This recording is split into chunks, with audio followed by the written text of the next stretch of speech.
ಕನ್ನಡ ಸಂಘಟನೆಗಳಿಂದ ಇವತ್ತು ಪ್ರತಿಭಟನೆ ನಡೀತಾ ಇದೆ. ಯಾಕಂದ್ರೆ ಕನ್ನಡವೇ ಕಡ್ಡಾಯ ಆಗಬೇಕು ಅನ್ನೋ ಕಾರಣಕ್ಕೋಸ್ಕರ ಕನ್ನಡ ಸಂಘಟನೆಗಳ ಇವತ್ತಿನ ಕೆಲಸವನ್ನ ಬೆಂಬಲಿಸ್ತೀನಿ. ಆದ್ರೆ ಬೋರ್ಡ್ ಅನ್ನ ಒಡೆದು ಹಾಕಿ ತೆಗೆದು ಹಾಕೋದು ಬೇಡ. ವಿಧಾನಸೌಧದಲ್ಲಿ ಸಚಿವ ಶಿವರಾಜ ತಂಗಡಗಿ ಅವರು ಕೊಟ್ಟಿರುವಂತಹ ಹೇಳಿಕೆ ಇದು. ನಾನು ಅವರ ಹೋರಾಟವನ್ನ ಬೆಂಬಲಿಸ್ತೇನೆ, ನನ್ನ ಬೆಂಬಲ ಇದೆ. ಆದ್ರೆ ಬೋರ್ಡ್ ಅನ್ನ ಒಡೆದು ಹಾಕೋದು, ಕಿತ್ತು ಹಾಕೋದು ಇದೆಲ್ಲವೂ ಕೂಡ ಬೇಡ ಎಂದಿದ್ದಾರೆ ಸಚಿವ ಶಿವರಾಜ ತಂಗಡಗಿ. ಈಗ ನಾನು ಅದನ್ನು ಬೆಂಬಲಿಸ್ತೀನಿ, ನನಗೇನು ಎರಡು ಮಾತಿಲ್ಲ. ಯಾಕೆಂದರೆ ಕನ್ನಡ ಮತ್ತು ಸಂಸ್ಕೃತಿ ಇಲಾಖೆ ಸಚಿವನಾಗಿ ನಾನು ಬೆಂಬಲಿಸ್ತೀನಿ. ಆದರೆ ಹೊಡೆದಾಕಿ ತೆಗೆಯೋದಕ್ಕಿಂತನೂ ಅದಕ್ಕೆ ಈಗಾಗಲೇ ಕಾನೂನನ್ನು ಮಾಡ್ತಾಯಿದ್ದೀವಿ. ಈಗಾಗಲೇ ರಾಜ್ಯದಲ್ಲಿ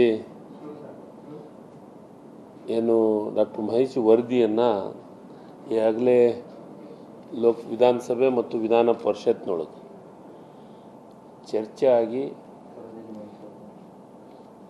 ಆಗಿ ಅದು ಈಗಾಗಲೇ ವಿಧಾನ ಪರಿಷತ್ತು ಮತ್ತು ವಿಧಾನಸಭೆ ಒಳಗೆ ಅಪ್ರೂವಲ್ ಆಗಿದೆ. ಅದಾದಮೇಲೆ ರೂಲ್ಸ್ ಫ್ರೇಮ್ ಮಾಡಬೇಕಾಗಿದೆ. ರೂಲ್ಸ್ ಫ್ರೇಮ್ ಮಾಡಲಿಕ್ಕೆ ನಾನು ಇಲಾಖೆ ಜವಾಬ್ದಾರಿ ವಹಿಸಿದ ಮೇಲೆ ಈಗಾಗಲೇ 3 ಸಭೆಗಳನ್ನು ಮಾಡಿದ್ದೀವಿ. 3 ಸಭೆ ಮಾಡಿದ್ದೀವಿ. 3 ಸಭೆ ಮಾಡಿ ಪೊಲೀಸ್ ಇಲಾಖೆನೂ ಇದೆ, ಕನ್ನಡ ಮತ್ತು ಸಂಸ್ಕೃತಿ ಇಲಾಖೆ ಮತ್ತು ಶಿಕ್ಷಣ ಇಲಾಖೆ, 3-4 ಇಲಾಖೆಗಳನ್ನು ಒಳಗೊಂಡ ಒಂದು ಸಮಿತಿಯಾಗಿ ರೂಲ್ಸ್ ಫ್ರೇಮ್ ಮಾಡ್ತಾಯಿದ್ವಿ. ಆ ರೂಲ್ಸ್ ಫ್ರೇಮ್ಗಳನ್ನು ಕಠಿಣವಾದಂಥ ನಿರ್ಧಾರಗಳನ್ನು ತೆಗೆದುಕೊಳ್ಳಲಿಕ್ಕೆ ಈಗಾಗಲೇ ನಾವು ತಯಾರಿಯನ್ನು ಮಾಡ್ತಾಯಿದ್ದೀವಿ. ನಾನು ನಾರಾಯಣಗೌಡರು ಕನ್ನಡ ಸಂಘಟನೆ ಮಾಡೋದಕ್ಕೆ ಬೆಂಬಲಿಸ್ತೀನಿ. ಆದರೆ ಮತ್ತೊಬ್ಬರಿಗೆ ತೊಂದರೆ ಕೊಡೋ ರೀತಿಯೊಳಗೆ ಆಗೋದನ್ನು ಬೇಡ.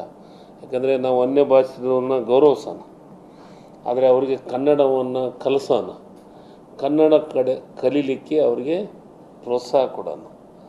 ಮತ್ತು ಅದರ ಜೊತೆಗೆ ಯಾವ ಅಂಗಡಿಗಳದಾವೆ, ಯಾವ ಮಾಲ್ಗಳದಾವೆ, ಅವಕ್ಕೆಲ್ಲದಕ್ಕೂ ಈಗೊಂದು 60%, ನಿನ್ನೆ ಮುಖ್ಯಮಂತ್ರಿಗಳು ನನ್ನ ಎದುರಿಗೇ ಮಾತಾಡಿದರು, 100ರಲ್ಲಿ 60% ಕನ್ನಡ ಪದಗಳಿರಬೇಕು. ಉಳಿದ 40% ಒಳಗೆ ಹಿಂದಿ, ಇಂಗ್ಲೀಷು, ತಮಿಳು, ತೆಲುಗು ಯಾವುದು ಹಾಕಂತಾರೆ ಹಾಕಲ್ಲ. ಆದರೆ ಕಂಪಲ್ಸರಿ 60% ಒಂದು ಈ ಬೋರ್ಡಿನ ಎಷ್ಟು ಸೈಜ್ ಇರ್ತದೆ ಅದ್ರಾಗ 60% ಕನ್ನಡಕ್ಕಾಗೇ ಮೀಸಲಿಡೋ ರೀತಿಯೊಳಗೆ ಕಾನೂನನ್ನೇ ತರ್ತಾಯಿದ್ದೀವಿ. ಈಗ ಅದು ಇದೇ ತಿಂಗಳನ್ನೇ ಡಿಸೆಂಬರ್ ಟಾರ್ಗೆಟ್ ನಾವು ಇಟ್ಕೊಂಡಿದ್ವಿ. ಡಿಸೆಂಬರ್ದೊಳಗೆ ಮಾಡಿ ಮುಗಿಸ್ಬೇಕು ಅಂತಂದು. ನಮ್ಗೆ ವಿಧಾನಸಭೆ ಅಧಿವೇಶನ ಅವೆಲ್ಲ ಬಂದಿರೋದ್ರಿಂದ ಒಂದು